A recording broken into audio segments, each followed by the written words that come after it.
Good morning mga ka-sunshine. Ay, good morning. Hindi po pala. Tanghali na po ngayon. So, yan, nag-set up po ako for, kasi magluluto kami ng chicken adobo para mamayang gabi. So, ayan po. Dito na lang namin lulutuin yung aming chicken adobo nang sa ganun ay masave ang aming gasol. Talagang pinaghandaan po yan mga ka-sunshine. Bumili ako sa nung 2 weeks ago. Bumili na daan ng uling na kahoy. Ayan. Tapos may isang dito na malaki. Hindi ko siya kayang liit-liitin. So, ganyan lang. Tapos, isasalang ko na po ito. Wala na sa ganun ay masimulan na siya. Pero that's why. Kasi parang hindi pa siya hindi pa kasi lahat na karoon ng maapoy.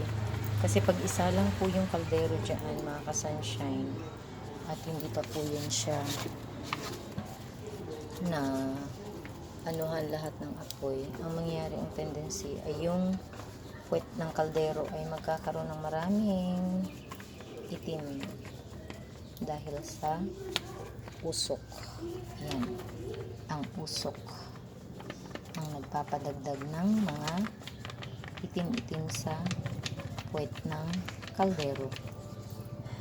Yan po mga ka-sunshine. Ayaw kong ipakita yung sarili ko dahil hindi kagandahan ang ating ngayon. Tsaka pang inyong mga ka-sunshine. Hindi pa ready ang self. Ayan po.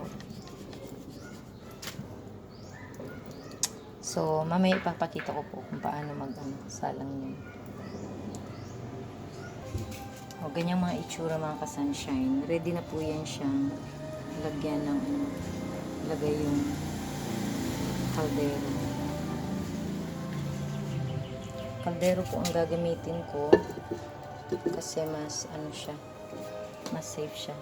Diyan ko na lang gigisahin yung ng adobo. Gisahin muna bago iluto.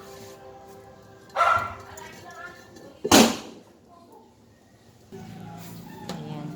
Painitin muna ang kaldero. So ihanda ko muna yung mga dapat gagamitin.